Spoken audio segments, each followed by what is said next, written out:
ایک سوال یہ پیدا ہوتا ہے کہ اس بات کی دلیل کیسے ہے کہ ہم اہل حق ہیں؟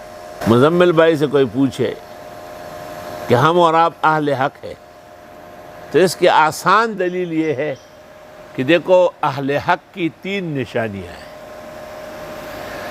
ایک یہ کہ کل کے کل نبوت کے علم پر اعتماد ہوتا ہے، قبل الوحی و بعد الوحی۔ کل کے کل صحابہ کے ساتھ حسن اعتماد ہوتا ہے، کل کے کل سلف کے ساتھ ادب کا پاس خاطر ہوتا ہے۔ بس یہ 3 باتیں یاد رکھیں۔ شافی تو ہم نہیں ہیں نا، لیکن امام شافی کا احترام فرض ہے یا نہیں؟ ہمارے درس میں یا آپ کے گھر میں کوئی امام شافی کو برا کہہ سکتا ہے؟ نہیں بیٹھ سکے گا۔ یہی حال ان کا بھی ہے ہمارے بارے میں۔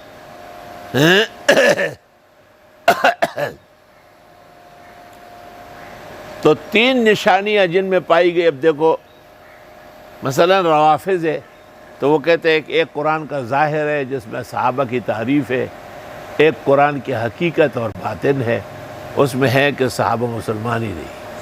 یہ دیکھیں، پھر ان کو آگے دیکھو تو وہ کہتے ہیں ابوبکر، عمر و عثمان ان کی خلافت باطل ہے، یہ غاصب ہے اور علی پر انہوں نے ڈکیتی کی۔ اس طرح اہل الحدیث جس کو کہتے ہیں غلط فہمی سے غیر مقلد، جو حقیقت میں منکرین حدیث ہے، کیونکہ مجتہد و فقیر نے جو حدیثیں بیان کی وہ نہیں مانتے۔ یہ بخاری، مسلم اور ترمذی یہ باتیں کرتے ہیں لیکن مانتے ان کو بھی نہیں ہے،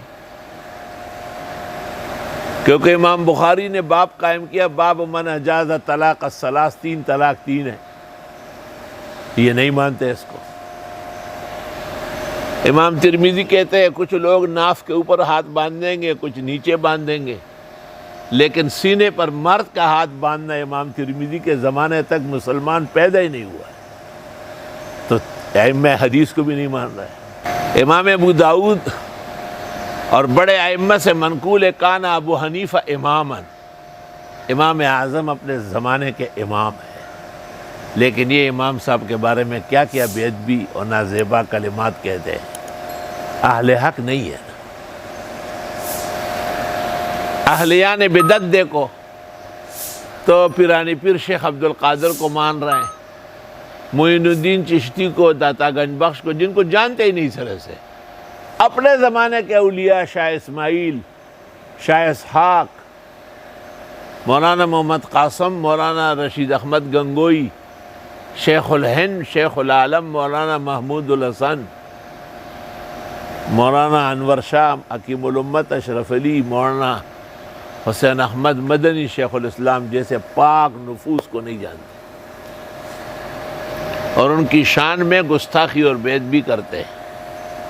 احمد رضا خان ایک جگہ لکھتا ہے، میں ان کو یزید کی طرح سمجھتا ہوں، خود کافر نہیں کہوں گا، کوئی کہے تو منع نہیں کروں گا، باقی غلام احمد، خلیل احمد، رشید احمد، جس نے ان کے کفر میں شک کیا وہ بھی کافر ہے۔ کتنی غلط بات، کتنی فضول بیہودہ بات۔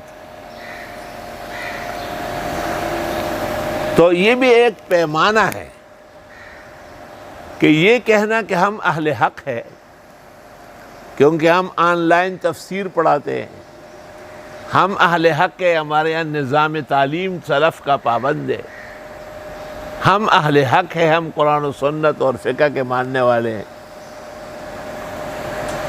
یہ ایک تفصیلی جواب ہے۔ تفصیل سے پہلے اجمال مناسب ہے۔ اجمال میں پہلا مرحلہ اعتماد علی الوحی ہے، دوسرا مرحلہ جنہوں نے وحی کو سمجھا ہے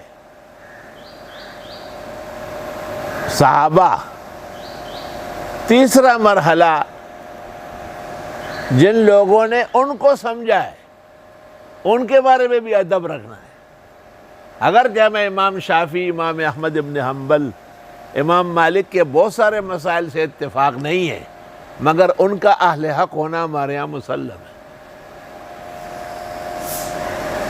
جیسے ہم اپنے رسول اور نبی کے پابند ہیں، مگر تمام انبیاء اور مرسلین پر ہم ایمان رکھتے ہیں۔ تو ہر مسئلے کا ایک جواب اجمالی ہوگا، ایک جواب تفصیلی ہوگا۔ حضرت مولانا رشید احمد صاحب گنگوئی رحمۃ اللہ علیہ سے کسی نے کہا کہ مولوی احمد رضا خان آپ کو بہت برا بھلا کہتا ہے۔ ہم جواب دے سکتے ہیں، حضرت نے فرمایا مسئلے کا جواب دے سکتے ہیں، گالیوں کے جواب کی ضرورت نہیں، چونکہ یہ لوگ مقاصد نبوت پر قائم تھے۔ دیکھیے ارواح ثلاثہ مولانا اشرف علی کی لکھی ہوئی۔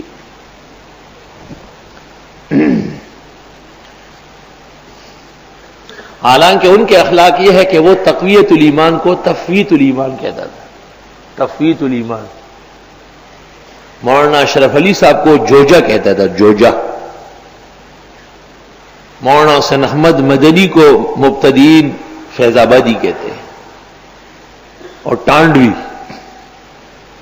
کیونکہ ان کی زبان پر شیطان مسلط ہے، اور اہل حق کی زبان حق کی ترجمان ہے۔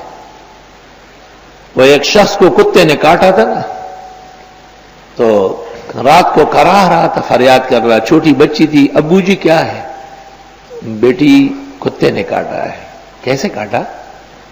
کہا بس میرے پاؤں کو اس نے منہ لگایا اور دانتوں سے کاٹ دیا، اب وہ زخم ہے تو میں بہت پریشان ہوں، درد ہو رہا ہے۔ تو بچی نے کہا ابو کتے کے کتنے دانت ہوتے ہیں؟ کہا 6 یا 8 10۔ کہا آپ کے کتنے ہیں؟ کہ میرے 32۔ کہا آپ نے کیوں نہیں کاٹا؟ تو باپ نے کہا بیٹی وہ اس لیے کاٹ رہا تھا کہ کتا تھا، اور میں اس لیے نہیں کاٹ سکتا تھا کہ میں انسان تھا۔ وَقُولُوا لِلنَّاسِ حُسْنًا، اور کہیے لوگوں سے بہتر بات۔ وہ جو مشہور ہے کہ مولانا اشرف علی کی بعض نرم جملے ہیں اور شیرین قسم کی، تو وہ حقیقت میں حسن خلق کی وجہ سے ہے۔ جیسے حضرت نے فرمایا کہ اپنے مسلک کو چھوڑو نہیں اور دوسرے کے مسلک کو چھیڑو نہیں۔ اول تو یہ بات فرمائی نہیں، اب تک کسی جگہ ہمیں ملفوظ نہیں مل سکا۔ جو کوئی کہتا ہے ہمیں بتائے، ہم شکر گزار ہوں گے کہ مولانا اشرف علی صاحب نے یہ بات کہاں کہی ہے، اور اگر کہی ہے تو اس کو سمجھنے کے لیے عقل چاہیے۔ مسلک دنیا میں 4 ہیں، شافعی، مالکی، حنبلی، حنفی۔ ہم حنفی ہیں، شافعی، مالکی، حنبلیوں کو چھیڑیں گے نہیں، وہ بھی اہل حق ہے۔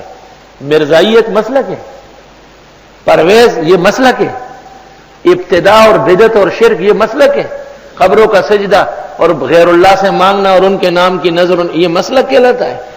صحابہ کرام کو گالیاں دینا اور ائمہ فقہ اور اجتہاد کا انکار کرنا یہ مسلک ہے۔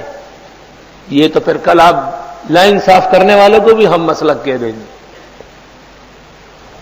علماء کی باتوں کے جاننے کے لیے علم اور عقل چاہیے۔